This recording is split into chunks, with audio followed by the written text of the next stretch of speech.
Too in-depth with academia. I'm Richard Price, CEO of .edu, and today we're into a thought-provoking paper by Rajiv Singh. He, an independent researcher, titled Structural Ontology and AI-Driven Predictive Engineering, a Framework for Future Smart Infrastructure. Now, as always, I'll be presenting this neutrally, so none of what say be taken as an endorsement or critique, just your window into what this research proposes. Have you noticed how our roads, bridges and city systems are getting smarter, like your phone tells you where traffic is before even leave the house? Well, Singh's dives straight into the big problem facing civil engineering right now.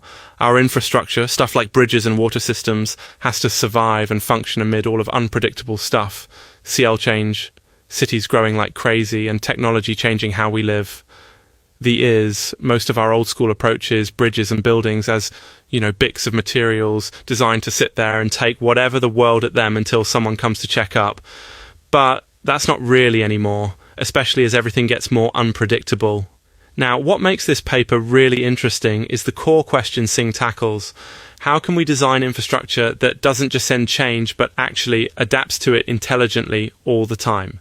Why this? If our infrastructure not literally think, but sort of maintain an internal picture itself, learn from data and update how it operates, we could catch problems way earlier, prevent disasters, and generally have cities that work better for all of us isn't some wild idea for the far future. Singh argues we have many of the components, like sensor networks, digital and AI-powered systems already rolling out. So, what's the approach? The central argument is a bit philosophical, but stick with me. It's worth. Singh suggests that instead of viewing infrastructure as mere physical stuff, should see it a dynamic informational system. So, a bridge or a road just concrete and steel, but also includes all the sensing networks data and predictive algorithms attached to it. All that data forms of self-reflective self-model. The infrastructure uses guide decisions, me, you, a concrete, well, no pun intended, about a bridge with embedded. Instead of engineers checking the bridge few years, those sensors constantly measure vibrations, maybe even cracks forming. The system all data predicts might wrong and updates its own internal model of how the bridge is.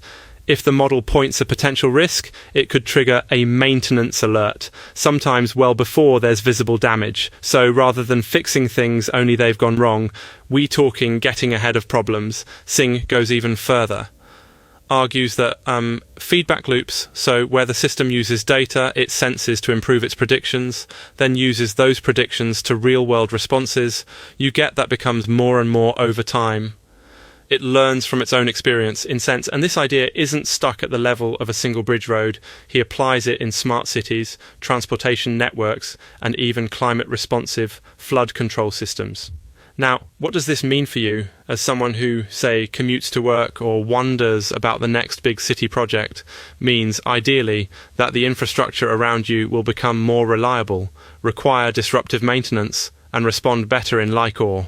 Instead of surprise closures, or catastrophic, you get smoother, safer services. And maybe, just maybe, those endless construction become less frequent. There's a digression can't resist here. Remember those sci-fi movies where cities repair, or traffic lights adjust their own? We're not quite at living cities, and nobody's suggesting bridges will literally be alive. But it kind of makes wonder, what's the limit for smart systems? Anyway, back Singh's paper, methods, paper conceptual, not a case study with numbers and charts, but a new framework, pulling threads from theory AI and civil engineering.